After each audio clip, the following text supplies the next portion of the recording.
You can't get much further with a kind word and a gun than you can with a kind word alone. Al Capone. In 1986, it was one of the most watched broadcasts on American television. More than 30 million people turned in to watch the 2-hour live broadcast. It was not a sports game, a political debate, or a famous talk show. Viewers watched breathlessly as the secret room of famed gangster Al Capone was broken into in the basement of a Chicago nightclub. 39 years had passed since his death, but the figure of the king of the underworld was still causing a stir. No one knew what was behind the wall. It may have been millions of dollars. That's why federal tax agents stood by, with the journalists also. The corpses of Al Capone's unfortunate enemies could also have been there. There was a medical examiner nearby for this purpose. But finally, the wall came down. People rushed inside, but instead of a secret treasure, they found only dirt and a few dirty bottles. The year's most anticipated show instantly turned into a major disappointment. People obviously wanted more because this was not just some ordinary gangster, but a man who would become a symbol of organized crime in America. His name alone already promised intrigue and action. All of this was part of his vividly saturated life. But in the end, the colors fade.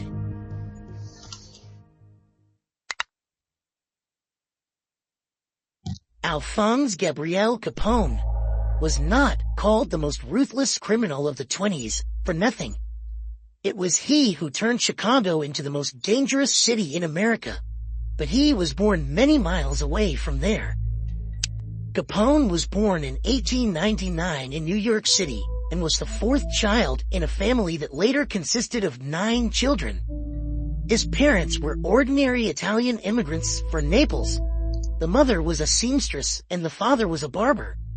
Alphonse was hardly doomed to become a gangster growing up in such a law-abiding family. And yet, despite the many children in the family, their fates radically different. Growing up in the same family does not guarantee growing up in the same conditions. An unexpected fact further confirms these words at the end of the video. Little Capone, since childhood, was characterized by good organizational skills, a love of fame, and unbridled cruelty. He was kicked out of school in 6th grade for hitting a teacher. That was the end of his education. He was just 14 years old. Alphonse decided he'd had enough of education and plunged headlong into the street life of Brooklyn. For the first few years, he combined the life of a petty criminal with quite an official job. Capone worked various odd jobs as a clerk in a candy store, a pin boy in a bowling alley, a handyman in an ammunition factory, and a carver in a bookbinding shop. He also learned the game of pool and baseball quite well, and even played in a semi-professional league. Alphonse had a choice of what to become, but he chose the criminal path. At this time, a fateful encounter occurs. Al Capone meets a man named Johnny Torrio. Remember that name. Johnny Torrio becomes his mentor for life. This seemingly humble and well-mannered gentleman was, in fact, one of the most influential criminal bosses in New York. It was he who recognized the potential in young Al Capone and asked his friend Frankie Vale to employ him in his nightclub. Frankie Vale was looking for a bouncer, and a big guy suited this role perfectly, even though he was only 16 and about 5'6". So Al Capone was involved in the nightlife of the metropolis, where every day he had to face petty thieves, bandits, and unspoken masters of the city. But this job also left behind 2 unpleasant gifts. First, Al Capone contracted syphilis there after entertaining one of the prostitutes. And second, he was stabbed in the face. He rudely complimented a female club guest. Unluckily for him, her brother was there, the old mafioso Frank Galluccio. Al Capone refused to apologize. Then Frank, without thinking twice, drew a knife and slashed him on the cheek. They were separated, and it didn't come to a serious stabbing. But Capone, from that moment, had a long scar on his left cheek, for which he later earned the famous nickname, Scarface. a nickname that Alphonse hated. The gangster was ashamed of what had happened at the nightclub his whole life and was embarrassed by the scar. So in all official photos, he sat with his other cheek facing the camera. He even made up a story that got his wound during a battle on the front line of World War I, even though Al Capone never served on the front line. Furthermore, he never even served in the army. Shortly after that, an event occurred that nearly halted Capone's criminal career. When Al Capone was 19 years old, he got married and became a father. He decided to marry an Irish saleswoman, May Josephine Coughlin. This marriage needed parental consent since neither of the newlyweds was 21 years old. Al Capone's father consented only on one condition: his son must leave the criminal world forever and find a regular job. Capone respected his father very much, so he did not dare to contradict him. As a result, the young family moved to Baltimore, and the former bouncer got a job as an accountant at a construction firm. A month before the wedding, his wife gave birth to a son, Albert Francis "Sonny" Capone. His grandfather was Johnny Torrio. The family's happiness was marred by only one thing: the son was born with congenital syphilis. It was not out of the blue. Al Capone already had venereal diseases at the age of 16, including syphilis, which he tried to treat, but soon gave up. Such a negligent attitude towards his health also affected his son. The disease would later reappear in Al Capone, making him weak and sickly. They managed to cure his son as he got older, but unfortunately, he grew up almost deaf. In order to communicate with his son without problems, Al Capone learned sign language. Despite the fact that Albert was the son of a famous gangster, in the future, he would only break the law once. He would steal a trinket from a store, for which he got 2 years probation. After that, his son would not break the law for the rest of his days, dying in 2004 with the changed last name, Brown. Al Capone's honest life lasted less than 2 years. In 1920, his father died, which meant no one to keep his promise to quit crime anymore. After some more time, Johnny Torrio finds him and makes him an offer he can't refuse. He offers Capone to move to Chicago. It was here in Chicago that the young gangster's career skyrocketed. The New York police suspected Alfonso Capone of many crimes, including 2 murders. In the first, Capone shot and killed the winner of a dice game in his neighborhood when he lost all his money to him. Despite questioning by police, Capone was released because no one witnessed the murder. In another case, Capone brutally attacked a minor rival gang member and left him for dead. There was absolutely no doubt about moving out of New York to somewhere far away. In Chicago, Johnny Torrio was presiding over a booming business in gambling and prostitution. But with the enactment in 1920 of the 18th Amendment prohibiting the sale of consumption of alcohol, Torrio focused on a new, more lucrative field, bootlegging. This event, more than anything else, influenced the emergence of modern organized crime. Alcohol prices soared tenfold, and gangsters began to massively master a new profession, bootlegging, the illegal production and smuggling of alcohol. As a former petty thug and bookkeeper, Capone brought his street smarts and his expertise with numbers to Torrio's Chicago operations. Torrio reorganized Capone's skills and quickly promoted him to partner. But unlike low-profile Torrio, Capone began to develop a reputation as a drinker and rabble-rouser. Capone only cleaned his act up once his family arrived from Brooklyn. A global redistribution of the illicit liquor market began in Chicago. But for the smuggling trade to be successful, another prerequisite was the protection of police and politicians. And sometimes it came not only to bribery or sponsorship of election campaigns, but even to forceful interference in elections. The peak of this mayhem was in the 1924 municipal elections in Cicero, a prominent Chicago suburb where the Torrio gang was headquartered at the time. On the eve of the election, Torrio and Al Capone brought out more than 200 gangsters. They trashed the Democratic Party headquarters and beat up the candidates. Then they went to the polls and urged voters to vote for the candidate of the people, who was a mafia man. If anyone refused, their ballots were taken away from them. They were beaten and thrown out of the polling stations. Several people were killed.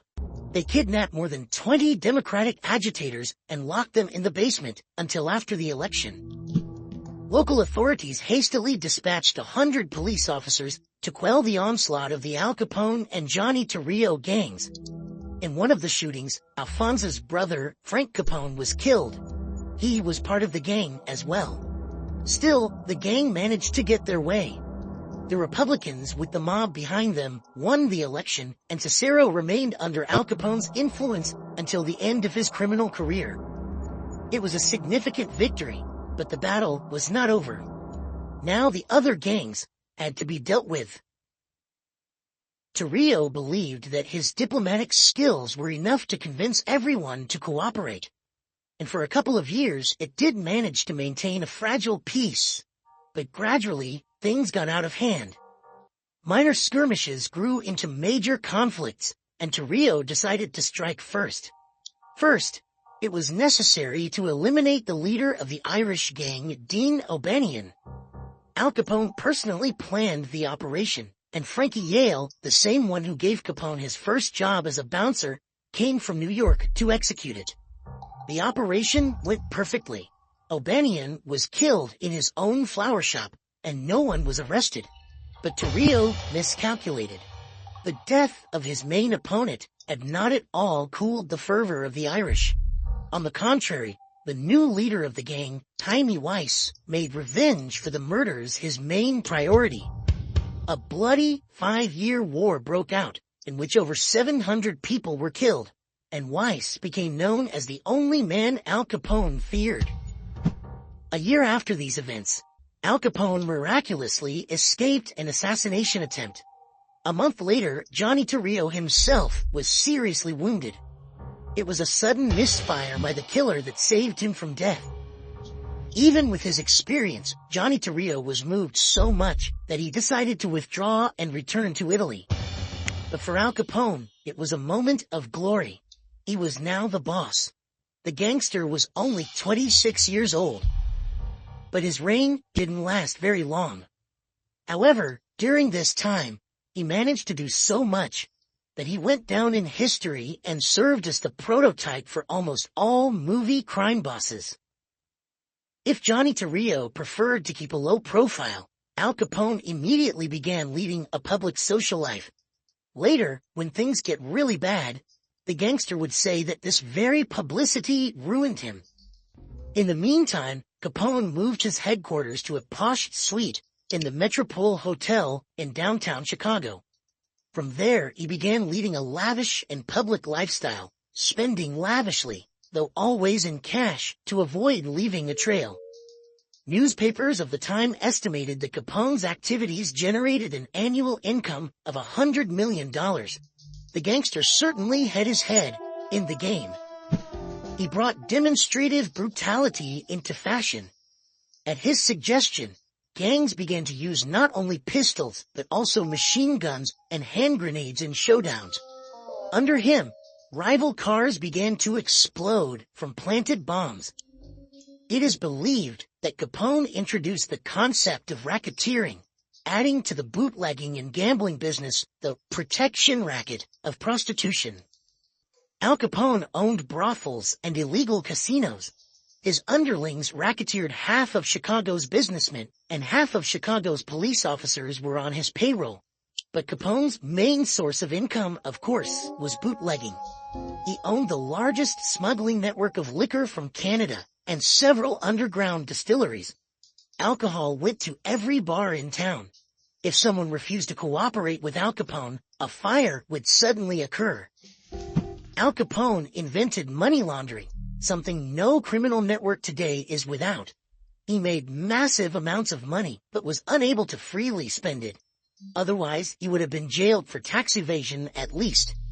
But Al Capone found a simple and elegant way out of the situation. He opened a legitimate business. Every neighborhood in Chicago had a laundromat with incredibly low prices. The prices were so low that the chain was actually operating at a loss. But it wasn't supposed to make money. The goal was different: to pass off income from racketeering, prostitution, and bootlegging as legal laundry profits. Laundry was the reason the scheme was called money laundering, though the term wasn't first used until decades after Al Capone's death. Money laundering allowed Al Capone to lead an open, wealthy life and enjoy the attention of the press. He wore expensive suits and drove expensive cars. His pockets were constantly stuffed with cash, even though his business card modestly said, "furniture dealer." Everyone knew what the gangster did, but nobody could produce anything against him. Given how Al Capone ran his business, he could have been a very successful businessman. He took risks, knew how to exploit opportunities to make money, and had the ability to organize and manage. But Capone was a criminal. Al Capone wanted to earn the image of Robin Hood, and regularly donated money to charities and even opened up many free soup kitchens for those who lost their jobs during the Great Depression. This is not to say that it was his own altruism. Charity has always been natural for the Italian Mafia, made up of family clans, and Capone was only following tradition. But many who lived at the time spoke well of the Mafia boss even decades later, and would not let anyone speak ill of him. They were quite law-abiding citizens. Many said that Al Capone donated money to the poor from his heart and always tried to help people. If a man treated Al Capone with respect, he also treated him with respect and kindness. And this is clearly not a lie, since it seems Chicago still loves Capone, even though he was a thug. This beautiful lifestyle was going on against a backdrop of ongoing war with the Irish. There was a $50,000 bounty on Al Capone's head. In 26, another assassination attempt was made on him right in his hotel room. More than 1,000 rounds were fired at his windows. 2 of his bodyguards and a girlfriend were killed, but the boss himself did not receive even a scratch. The next day, Al Capone ordered an armored car, which saved his life several times in the future. It looked like an ordinary Cadillac, but had powerful armor and weighed 3.5 tons. This stunning car was equipped with bulletproof windows, hidden door loopholes, and a removable rear window for shooting at pursuers. It was a real tank, which confirms that Capone's mind was quite extraordinary. At that time, gangsters did not even think it was possible to make something like that out of an ordinary car. U.S. President Franklin Roosevelt also respected a move like this. After one of the assassination attempts on the president, his guards decided that the president should have a reliable, strong car. This exact Cadillac confiscated from Al Capone became that car. But that will happen only in several years when Al Capone goes to prison. In 1926, Al Capone managed to kill the leader of the Irish Mafia, Jaime Weiss, the only man who truly threatened his power. True, it was the same year that Capone first came to trial, all because of the death of prosecutor William McSwiggan, who tried to dig into the gangster and bring him to justice for his criminal dealings. The situation was paradoxical. Al Capone's men indeed killed the prosecutor, but not on his orders. William McSwiggan was accidentally hit in the crossfire when the gangsters arrived for a showdown with other gangs. 300 detectives were looking for Al Capone all over the country, and he hid in a friend's apartment near Chicago for 3 months. The gangster decided to surround the police after consulting with lawyers. There was no serious evidence against him, so the jury found the Mafia boss not guilty. But the trouble for Capone was just the beginning. In 1928, the mayor of Chicago, sponsored by the gangster, failed to win the election. Al Capone lost an important political ally in an instant. Capone was the city's chief mobster, but the other gangs were not dormant either. The Irish united around the new leader and went on the offensive again. They attacked liquor trucks and even burned down the racetrack that belonged to Al Capone. In addition, trouble came whence it was expected. Frankie Yale, an old friend of his, began working against Al Capone. He continued to live in New York all this time and was in charge of delivering whiskey from Canada. At some point, Capone noticed that some of the trucks were disappearing suspiciously, often on the road. He sent his men out and discovered that Frankie Yale was embezzling some of the goods. This was something of which Al Capone could not forgive anyone, not even a friend. Chicago's best operatives went to New York, and after a long car chase, Frankie Yale was shot dead. Having dealt with his former buddy, Al Capone turned his attention back to the Irish. Bugs Moran, the new head of the Irish gang, did not possess the straightforward brutality of his predecessors, enough to carry out pinpoint, deadly attacks. His gang managed to defiantly kill 2 of Al Capone's friends, and the boss himself again miraculously escaped a bullet. All this led to the loudest and most brazen assassination, which was both the peak of Al Capone's career and the beginning of his end. February 14th, 1929. Al Capone decided that the time of single murders was over, and that only the simultaneous death of all the leaders of the rival gang could help him win. Al Capone put his main hitman, Machine Gun Jack McGurn, in charge of the operation. Thought through the operation down to the last detail. Each of the future victims was surveilled. Capone's gang rented an apartment across the street from the Irish headquarters to constantly keep them under surveillance. Al Capone's men studied the habits and schedules of the Irish thoroughly. In the early morning hours of February 14, 1929, a meeting was to be held between Capone's men and the Irish gang. The meeting was not intended to involve bloodshed, and its main purpose was to settle some smuggling business. When the Irishmen arrived for the meeting, a police car stopped outside the meeting place. The cops ordered the gangsters to line up against the wall for a search, and when they complied, they opened fire on them.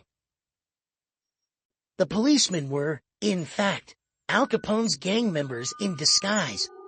The Irish believed they were police, and they paid the price. The operation was executed perfectly. Later, witnesses said they believed they were real police officers. But the main target, the leader of the Irish gang, Bugs Moran, was not killed. He arrived at the meeting a little later and, upon seeing the police car, fled. Still, the Irish gang was finally defeated, with 7 of its important members killed. And the war was finally over. It would seem that Al Capone could celebrate his victory. Chicago was now entirely under his control. What Al Capone could not foresee was a dramatic shift in public opinion. Pictures of the crime scene hit the newspapers. People were shocked by such unprecedented brazenness and cruelty. Al Capone's reputation was shaken. Even though Al Capone's involvement in the murders was evident, he and Jack McGurn, who organized the whole thing, could not be charged, as they both had ironclad alibis. Al Capone was on vacation in Florida, and Jack McGurn spent the day in the company of his wife-to-be, renting a hotel room. They both had alibis, but angry government officials decided to take on the Capone gang in earnest. Chicago, by then, was not unreasonably considered the criminal capital of America. In 2 years alone, more than 200 gangsters were killed there, not counting random people who just happened to be around. Even the gangster Charles Lucky Luciano said after a trip to Chicago that it was a crazy city where no one felt safe. Ordinary Americans demanded more and more that the authorities deal with the Mafia, and their voices were heard. It was then that Al Capone first encountered an enemy much stronger than himself: the state. The newly elected President Herbert Hoover called a closed-door meeting on the situation in Chicago. Cases of bribery of local officials and corrupt schemes with Chicago cops surfaced.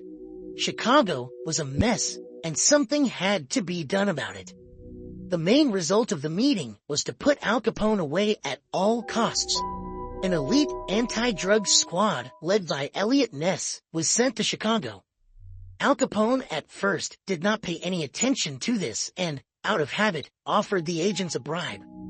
But to his surprise, they turned out to be incorruptible, and refused any money without a second thought. Moreover, they began to masterfully identify Al Capone's clandestine liquor factories and destroy them one by one, depriving the gangsters of millions of dollars. The Elliot Ness posse was nicknamed the Untouchables for their efficiency and incorruptibility. Their main purpose was not to collect evidence for the trial, but to deprive the gangsters of their main source of profit. In parallel, the Department of Justice was already thinking about how to bring Al Capone to trial. Technically, he was clean before the law. A paradoxical situation arose. On the one hand, it was obvious to everyone who was behind the Chicago crimes. On the other hand, there was no evidence against him. So first, the prosecutors decided to wear Al Capone down. They began to prosecute him in general for everything that could be prosecuted. In 1929, Capone was arrested for contempt of court, only because he faked an illness and failed to appear at one of the hearings. 2 months later, he was docked for carrying an illegal weapon and ended up in prison for a year. But that was just the beginning. Prison life so far did not interfere in any way with Capone's management of the criminal business. After his release, the Chicago police put him as number 1 on the list of public enemies. The second spot on this peculiar list was occupied by his brother Ralph, who was also a famous criminal. They tried arresting Al Capone for anything and everything, and the following fact just confirms this. The gangster was on vacation at Miami Beach and was arrested and charged with loitering. Although the gangsters had millions, he had virtually no property registered in his name. On the books, the richest mobster was in poverty, so he was simply thrown out of the state. Another contempt charge followed, for which he received another 6 months in prison. Al Capone almost didn't get out of courts and prisons for 2 years, but even this was not enough.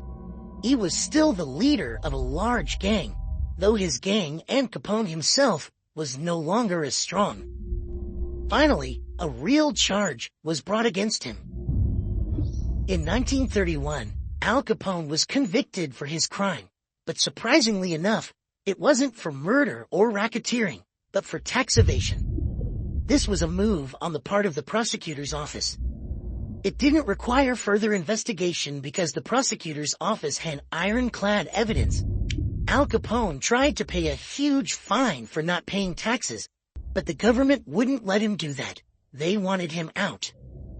Al Capone's attorneys realized the risk to their client and persuaded him to make a deal. The prosecutors promised only 2 years in prison in exchange for a confession. But after the gangster publicly pleaded guilty, the judge suddenly rejected the deal. The government charged Capone with $215,000 in tax evasion over a 5-year period. Most importantly, the gangster was sentenced to 11 years in federal prison. Al Capone was shocked. No appeals helped, and the sentence was left unchanged. That was the end of it. It's believed that one of the gangster's major mistakes was hiring a fairly cheap tax law attorney. Al Capone was a cheapskate, not hiring the best tax law attorney at the time, who asked more than $100,000 for his services. Despite the government trying hard to put Al Capone in jail with the help of an expert lawyer, he had a chance, but the gangster didn't take that chance. The most famous gangster of all time was only 33 years old, but a completely different man went to prison. Instead of brutal, confident gangster, he ended up in prison as a lax, fat man with syphilis, gonorrhea, and a heavy cocaine addiction. And instead of a rich life, he was now sewing the soles of shoes for 8 hours a day. The stress exasperated the course of his syphilis, and Al Capone began to rapidly lose his mind. Even then, the letters to his family began to resemble an incoherent stream of consciousness. Other inmates constantly attacked him. His only friend was his cellmate Morris Radinsky. He simply felt sorry for the nervous, sick mobster and took him under his protection. But in fact, this only hurt Capone.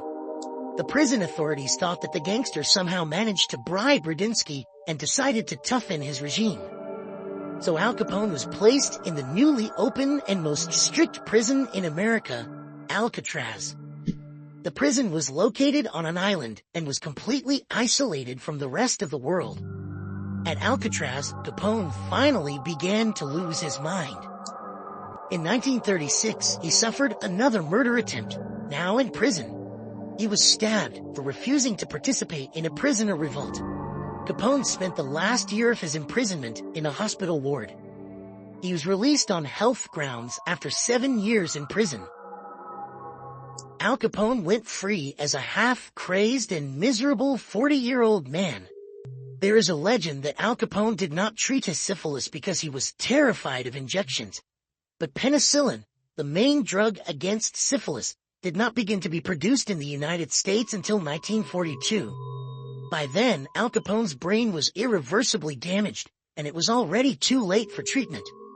Naturally, any continuation of his criminal career was out of the question. The attending physician, after examination, concluded that Al Capone's psyche corresponded to the development of a 12-year-old child. At the very beginning of 1947, Al Capone suffered a fatal combo. First, he suffered a stroke. Several days later, the doctors diagnosed him with pneumonia, and a day later, he had a heart attack.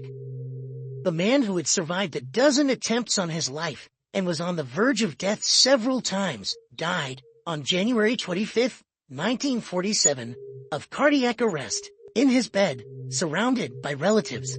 He was 48 years old. The mob boss was buried in Chicago, but because of the huge flow of tourists, which turned into a pilgrimage, his body was reburied at Mount Carmel Cemetery in Illinois. At the beginning of the video, I said there would be a surprising fact at the end. Here it is. There were 9 children in the Capone family, 3 of whom would become gangsters, but there were also those who took a different path and lived radically different lives. We're talking about James Vincenzo Capone. During World War I, he joined the army, served in France, and was promoted to lieutenant. After returning home, he became a federal narcotics and bootlegging agent, defended the President of the United States on one of his trips, and caught more than 20 murderers in Washington state. After the Prohibition was repealed, he worked for many years as a justice of the peace. He learned about his brother's crimes only from the newspapers. Al Capone and James Capone grew up in the same family, but had very different destinies. Al Capone had a chance to grow up a different man, and for a while he did try to become an ordinary, decent citizen. However, he still consciously chose a different path in the end, plunged the whole city into chaos, ruined hundreds of lives, and received a fair punishment. And yet, Al Capone is the most famous gangster in history, leaving a striking imprint behind him. But should that be considered an achievement? Al Capone took everything from life during his not-so-long criminal career, but life made him pay it all back, with interest. I didn't believe in prohibiting people from getting the things they wanted. I thought prohibition was an unjust law, and I still do.